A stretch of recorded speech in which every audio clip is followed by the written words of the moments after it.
La bibliothèque sonore, un podcast original pour écouter les auteurs et les livres soutenus par le CNL. Je m'appelle Célia Lévy, je suis née à Paris et je vais vous lire un extrait du roman La Tannerie, publié aux éditions Tristram. Chapitre 2. Elles descendirent par un ascenseur en verre. Il était adossé à une paroi. En face s'élevait une cheminée imposante, toute rouge. Jeanne se sentait tomber dans le vide. Les briques défilaient, et en regardant sous ses pieds le sol transparent, elle voyait les câblages et les poulies. « Faut pas avoir le vertige, lui dit Paula tandis qu'elles arrivaient. Jeanne avait envie de parler à Paula, de s'en faire une amie. Elle avait l'air si sûre d'elle, de connaître tous les recoins de ce labyrinthe comme sa poche. On aurait dit qu'elle était la maîtresse des lieux. Jeanne lui demanda timidement quand se tiendrait la prochaine exposition. Ce serait dans 1 mois, mais l'équipe technique avait pris du retard. Elle lui demanda également depuis quand elle travaillait là. Le début, se contenta-t-elle de grommeler. Paula ouvrit encore une porte en face de l'ascenseur. Elle menait à une autre coursive qui permettait de passer dans l'aile est. C'était dans ce corps de bâtiment qu'avait lieu l'événement. Avant d'entrer, Paula lui donna quelques consignes. C'était un défilé de haute couture, un jeune styliste syrien très pointu, très en vogue, qui n'utilisait que des tissus naturels venant de Syrie. Tout serait reversé à des organismes humanitaires. Le décor avait été fabriqué avec le bois d'épave ayant transporté des migrants.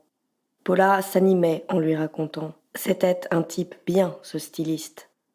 Il voulait sensibiliser le monde de la mode à la souffrance des civils, obligés de traverser la Méditerranée. Elle devrait se poster près de l'entrée et indiquer où se trouvaient les toilettes. Quant aux sorties de secours, elles étaient sur les côtés, 2 grands panneaux en bois qu'il suffisait de pousser. L'accueil des invités serait pris en charge par une entreprise extérieure.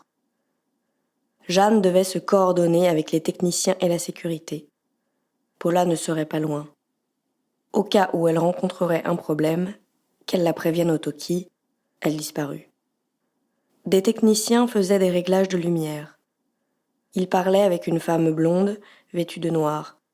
Elle portait une veste asymétrique, cintrée, qui faisait penser à une redingote avec un col haut. Son pantalon serré s'arrêtait aux chevilles et mettait en valeur des chaussures noires et blanches vernies. Au fond, on avait dressé un buffet. Les serveurs au garde-à-vous ressemblaient à des pantins, tant ils étaient droits et immobiles. Des corbeilles de fruits, des mangues, des ananas, des grenades, des triangles dorés, des petites crêpes rondes, s'étalaient sur une nappe en lin orange. Des verres d'un jus pâle, des flûtes à champagne étaient posées sur des plateaux en ardoise. La salle était très vaste. Elle était traversée dans sa longueur par un podium composé de planches bleues ou vert d'eau. Elles avaient été clouées grossièrement. Les murs également étaient couverts de planches de formes disparates, mais ocre ou rouge. On pouvait y lire, comme sur les vieilles caisses de marchandises, des mots mystérieux, certaines lettres d'alphabet inconnu à demi effacées par le sel. Des rangées de chaises étaient disposées autour du podium. Des hôtesses s'étaient approchées des portes. Certaines restaient entre les rangées. Elles n'avaient pas de toquis, mais des oreillettes. En noir, drapées d'un châle lit de vin, elles ressemblaient aux prêtresses de cérémonies antiques.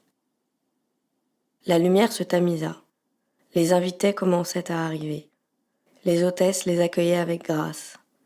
Elles inclinaient leurs longs bustes comme des tiges et les accompagnaient jusqu'à leur place. Les serveurs offraient aux convives des dattes et des verres de lait. Il flottait des parfums subtils d'épices, d'agrumes, de fleurs d'oranger et de roses, des effluves d'un raffinement étudié.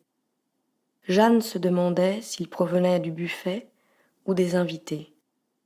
Quand ils arrivaient, ils regardaient autour d'eux pour se familiariser avec l'espace.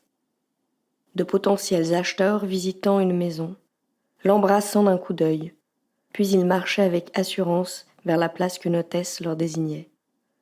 Il y avait des couples, des hommes qui arboraient des lunettes à grosse monture, donnant à Jeanne l'impression qu'ils n'en avaient pas réellement besoin, mais qu'elles remplaçaient plutôt la fonction d'un accessoire qui aurait complété leur tenue à la manière d'un couvre-chef.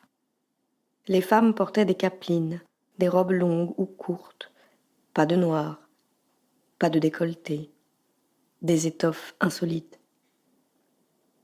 Une femme était vêtue d'un chemisier rose tendre, transparent, surmonté d'une petite collerette mousseuse, rentrée dans un jean blanc, avec par-dessus une veste d'homme bleu marine.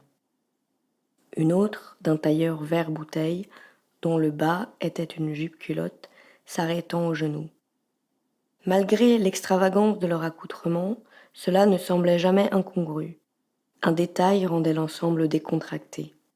Cela pouvait être une montre en plastique, une casquette, des baskets en tartan ou une écharpe rose fluo. Elles étaient maquillées avec discrétion, étaient fraîches. Elles semblaient revenir d'un week-end à la campagne. La pluie tombait drue sur la verrière, mais ils étaient tous secs. Même leurs chaussures n'étaient pas mouillées. C'était pour toutes ces personnes une matinée habituelle. Jeanne regarda alors son jean, le gilet orange qui soulignait ses rondeurs. Elle se colla à la porte pour qu'on ne la vît pas. Elle sentait le vieux mégot.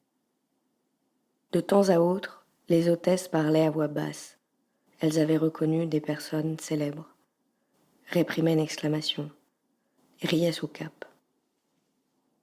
Elle n'indiqua qu'à une seule personne où se trouvaient les toilettes, et quelqu'un lui tendit une serviette sale. Les invités préféraient s'adresser aux hôtesses ou aux serveurs. Un agent de sécurité ferma les portes. Le défilé allait commencer. Les serveurs regagnèrent leur place. Jeanne avait froid. Ses chaussures étaient trempées. En mettant ses mains dans les poches du gilet pour les réchauffer, elle se rendit compte que l'une d'elles contenait 2 mégots. Elle avait les doigts salis.